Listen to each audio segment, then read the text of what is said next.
Hello. What's going on here? Well, I'm certainly no supporter of the state's undesirable and inevitable and continuing expansion.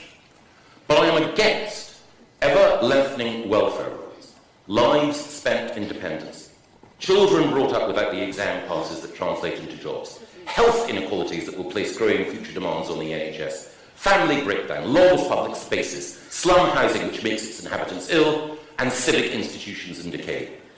All of these place greater pressure, sooner or later, on the public purse. Ah, yes, that's a familiar sound. Politicians speechifying.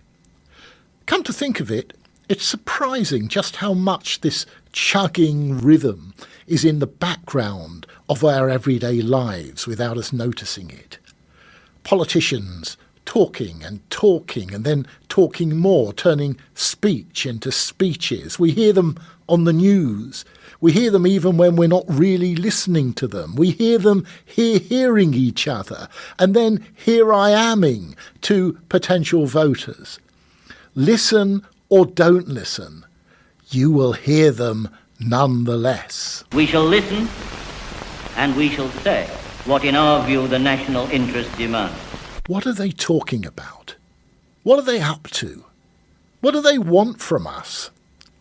Some people find these voices a source of immense irritation, a grating bundle of cliches, an endless argument between people we don't really know or care about, a vocal incursion into our personal space. The NHS, social security, the welfare state, council housing, modern higher education, the open university, decriminalising homosexuality, outlawing racial discrimination, introducing equal pay, the national minimum wage, Sure Start, devolution, the Good Friday Agreement, civil partnerships, Equal Pay Act, the Human Rights Act and the world's first Climate Change Act. Others find this poetry reassuring. It's a reminder that someone's looking at the big picture and helping us to understand where we might fit into it. But how carefully are most of us really listening? What would we discover if we delved into the cogs of the speechifying engine to learn more about how these sounds are made, these words are put together, and these effects are accomplished? Well, that's what this podcast is all about. Interrogating the voices of politicians, exploring what these voices are really saying and how they're saying it, getting to grips with the tropes, techniques and tricks of political speechifying. So instead of backing away in irritation, incomprehension, awe or indifference, let's scrutinise the craft upon which politicians pride themselves. Ready? OK. Deep breath. His backbenchers say it's embarrassing, your words. Is everything OK, Prime Minister? Prime Minister! Well, Mr. Speaker, I tell you what's not working. It's that line of attack. You turn if you want to. The lady's not for turning.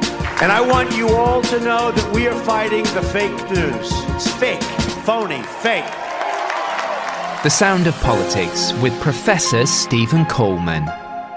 We spend a lot of our lives talking, some of us rather more than others. But what are we actually doing when we throw out words and sounds into the world? Some of the time we're simply describing the world as we encounter it. It's a sunny day today. I don't like spaghetti bolognese. Oh, look, aren't those flowers pretty? But that's not all we do. According to the philosopher of language, J.L. Austin, people do things with words. They make things happen by saying things. They speak in order to act within and upon the world. Speech, in this sense, is a form of action.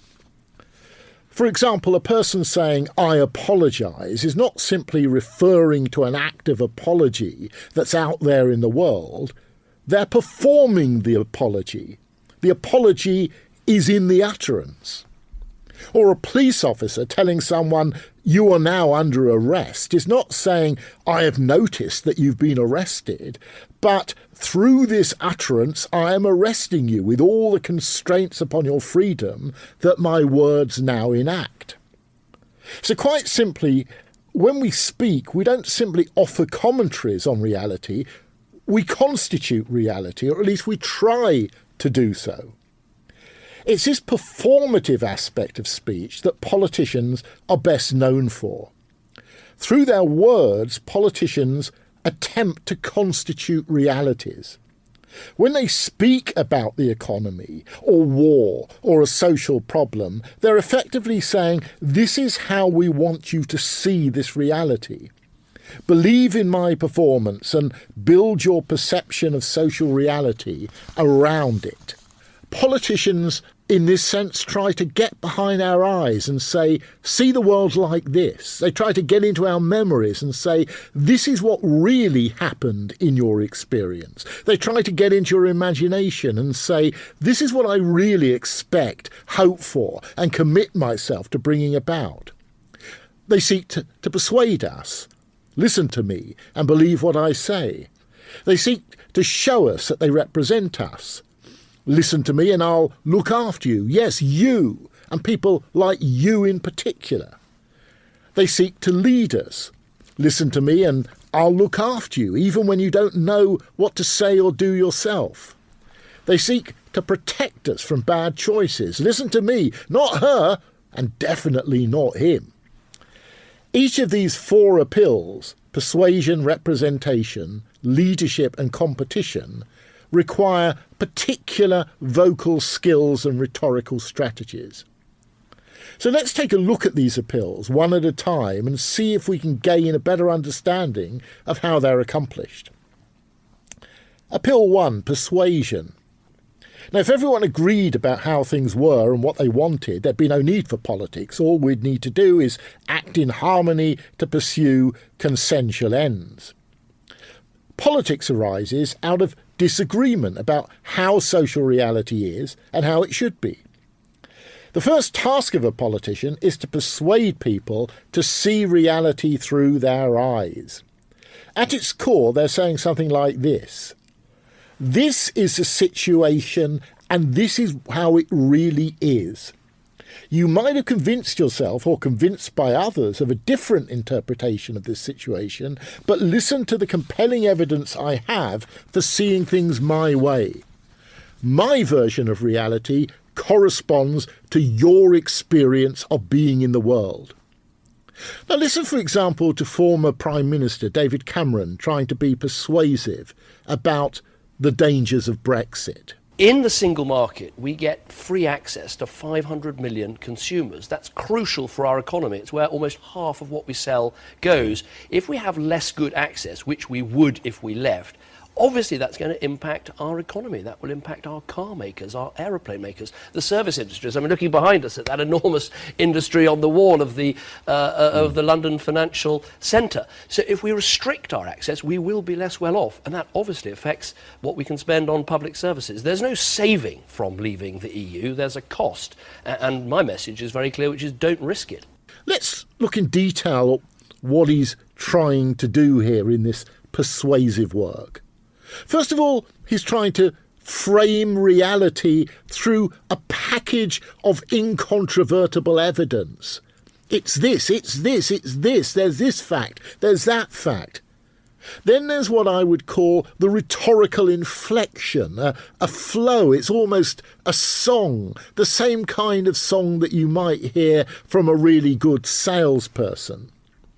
And thirdly, there's the appeal to emotions of fear and hope as effective triggers.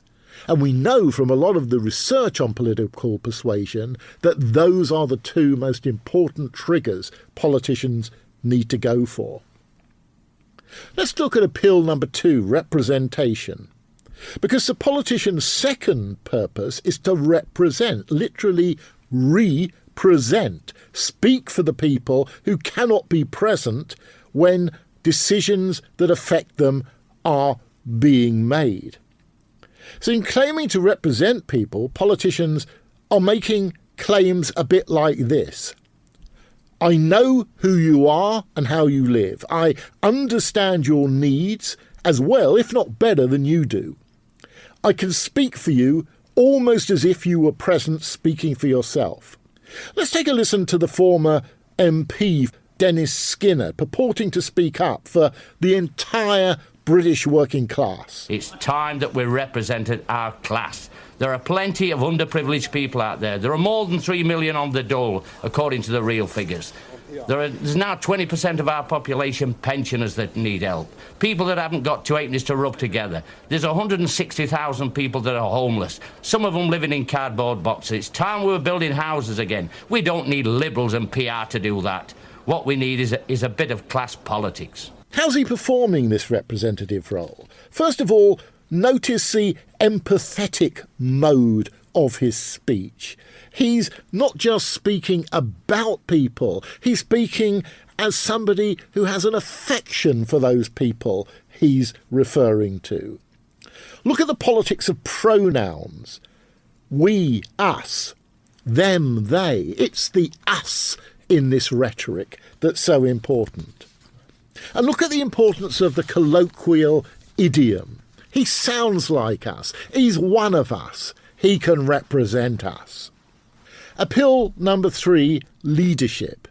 If political representatives are saying what the represented would say themselves if they had the time and opportunity to do so, political leaders are speaking for an entire population, often finding the words that most people would not have come up with themselves. If representatives are reflecting, leaders are projecting. When I speak for you, I bring out the best in you, I elevate you. I speak not of what you want, but of what you should want.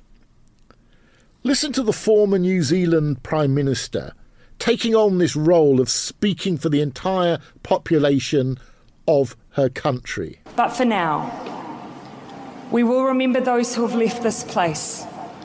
We will remember the first responders who gave so much of themselves to save others. We will remember the tears of our nation and the new resolve we have formed. And we remember that ours is a home that does not and cannot claim perfection, but we can strive to be true to the words embedded in our national anthem. Men of every creed and race, gather here before thy face, asking thee to bless this place. God defend our free land from dissension, envy, hate, and corruption. Guard our state. Make our country good and great. God defend New Zealand. What's going on here that makes this language of political leadership? First of all, it's an act of collectivising consciousness, of imagined homogeneity. We're all in this together. Secondly, there's a sort of rhetorical embrace here. She's putting her arms around the symbolic population and saying to them, I'm with you. I know what you are feeling at this time. And in relation to that, there's something therapeutic and cathartic going on in these words of political leadership. And then there's appeal number 4, competition. When politicians speak, they're often saying, whether you like me or what I stand for, at least I'm not them. This is the partisan appeal. I suspect it's the appeal that many of us find most tedious and exhausting, but research suggests that it's pretty effective. The political competitor is in the business of protecting us from rival appeals. Listen to President Joe Biden on the campaign trail, saying to voters, whatever you do, don't support the other side. Every single Republican voted against lower prescription drug prices, against lower health care costs, against tackling the climate crisis, against lower energy costs, against creating good paying jobs, against the fairer taxes. Every single one. That's not hyperbole. Every single American needs to return the favor when we vote. How does he construct this partisan negative image? First of all, by rubbishing the other brands. Our vacuum cleaner might not pick up all the dust, but their one is dropping dust everywhere. It's an saving us from them rhetoric. And it appeals to a certain version of history, a selective version of history, which is put together in order to say, we know best. Now, attempting to balance all four of these appeals in one coherent verbal stream is far from easy. It can often sound forced or manipulative or formulaic. Politicians can sound as if they're trying too hard to do too much in one go. Politicians appealing can be unappealing. And when that happens, it can be pretty uncomfortable for the politician. So let's talk to Ric Bailey, who was executive editor of BBC's political panel programme Question Time between 2000 and 2006, about how politicians' appeals can go well and how they can go very badly indeed.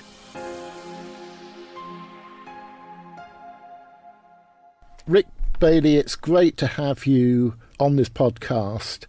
You were editor of the BBC's flagship political debate programme, Question Time.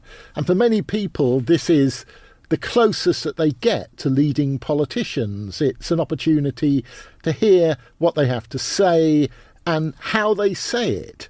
So the first question I want to ask you is about the performances from politicians on that programme. What would you say generally works and what would you say rarely or never works? Well, I suppose authenticity covers a whole range of things. I think it's one of those scenarios where people are very quick to be able to spot when somebody is not being authentic or is saying something that doesn't quite work. There would be quite a few occasions when the government line, usually the government line for what it was worth in any given political story, had perhaps not quite been worked out as thoroughly as it might have been.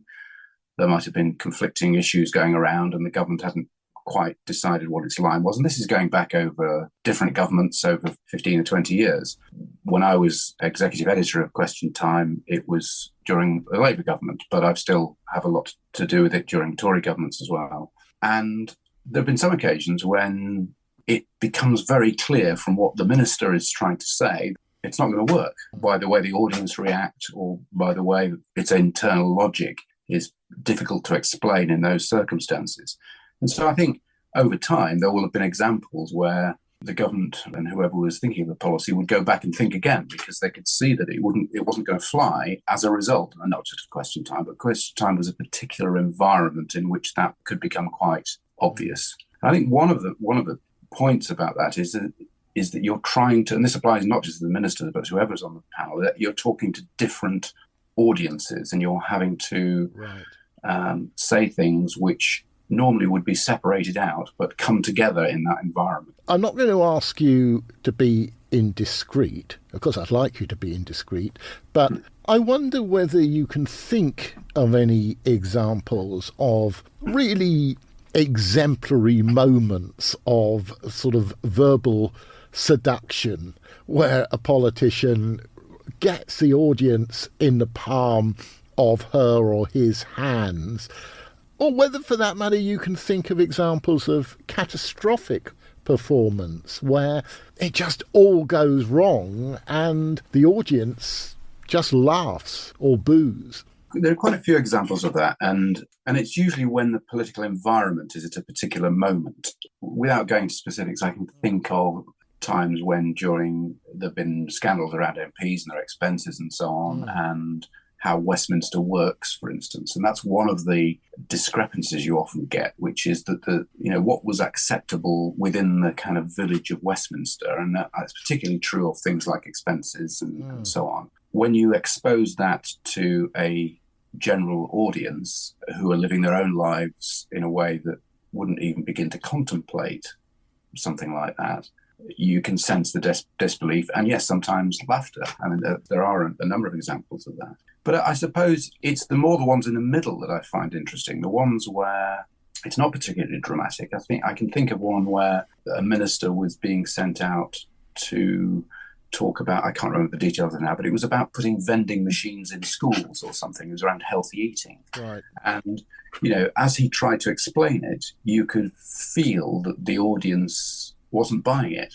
And I know for a fact that he went back then to his officials and said, look, this isn't going to work. We need to rethink this. So in some ways, it's those more subtle examples which are more interesting. And I mean, on that point about the balancing act, that's very much what we've been talking about in today's episode, that politicians have got, I've been suggesting, these 4 different things to do to persuade people of their view of reality, to represent people and say, I'm speaking for you, to lead people, often taking them to places that they didn't know they needed to get to, and to compete with the other side, to be partisans. And that's a hard balancing act. And I wonder whether it's the pressure on politicians to have to do all of those things simultaneously that often leads to either them not sounding very genuine or them literally sounding a bit neurotic, as if they've got to try and do everything at once. Yeah, I mean, I guess all of us in our lives are presenting things in different environments. How we talk and present something to our nearest and dearest might be different to how we present the same thing in a work environment or with friends or whatever. So we all have to have those slightly different performances, if you like, about how we narrate something. I always thought the thing with Question Time was that there were, in particular, 3 different things that a frontline politician was having to do, which did not rest easy together sometimes on difficult issues. So typically in that environment, as you say, you have your immediate opponents. If you're a Conservative politician, what the Labour Party says and what the SNP says and so on.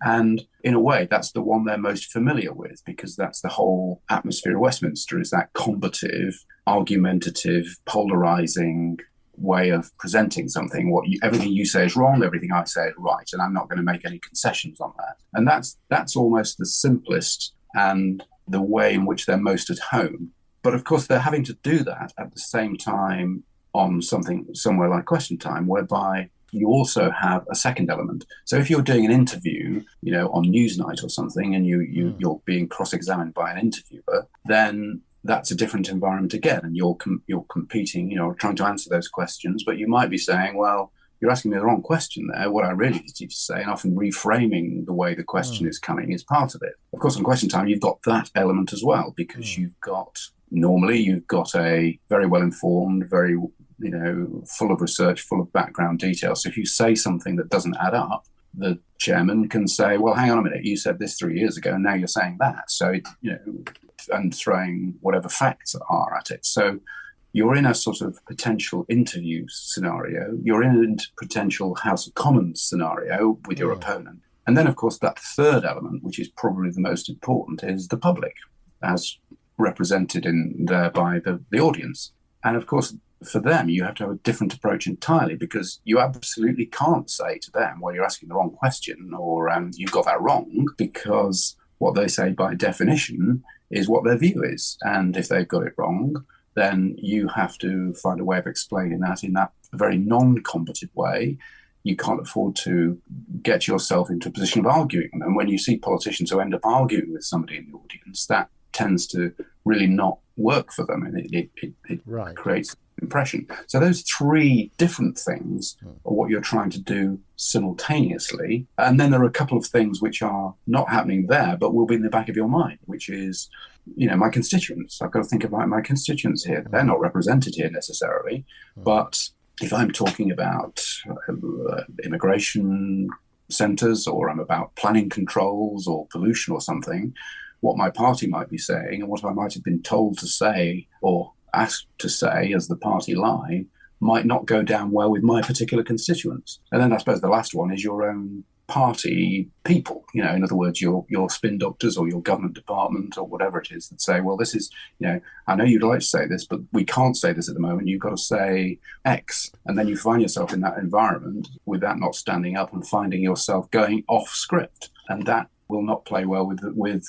your party or your government or your boss if you're a junior minister, say. So, Ric, is this a no-win situation, or are politicians really good at balancing all of these things, or is the fact that they're not very good at balancing all these things why so many people just don't like listening to politicians? But I guess my main question is there a skill here that politicians have and that we can identify? There absolutely is, I think. And it's not easy to quantify. That's why I used to think that Question Time in particular, because it's so high profile, was always a very good test of politicians, in the sense that often you might try out somebody there who was relatively junior and unknown, and you could tell incredibly quickly whether they had that skill or not. And it's, that ability to speak simultaneously in different ways to different audiences. And I emphasize, I don't mean that in a critical way. I think that is the skill that they have to reconcile, right, which is being able to combat the facts as they're coming at you from the chairman, combat what your opponents are throwing at you, and be able to convince an audience of what you're saying. If you can do those three things at once, and there are politicians who can do that, then that was often a sign that they were going places or that they were very successful. And you could see that the parties themselves identified those people. And you can see them now as the politicians that the parties themselves send out at moments of crisis. In other words, when things are going to be tough and having to deal with all of those things is going to be incredibly difficult, who are they people they send out? Now, in my time, as I say, I was doing this, directly involved in Question Time during the Labour government. And Margaret Beckett, for instance, would be the person who often would be put forward when moments were difficult for the government, because hard to say what it was, but she had that ability to be able to satisfy those three the directions of flak, if you like. I mean, I think the government at the moment, you will see often when Grant Shapps goes out, it's a sign that they're in difficulty because it's somebody who's got that ability to tick those different boxes. Right. So it used to be known as the Minister for the Today programme. Yeah. And various people over the years who've fulfilled that role. But it was probably similar qualities that you needed to cope with that environment of Question Time as well. So here's the big question. How conscious, how reflective are those skills? Is it in fact that the less you think about it, the better you are at doing it? Or is it the case that in addition to having to learn, having to memorize a whole lot of different policy briefs, you've got time to sit down and think, how do I become good at this communication stuff? I mean, how much attention do you think they give to it? Oh, I think they give it quite a lot. I think it's partly a question of confidence and seniority.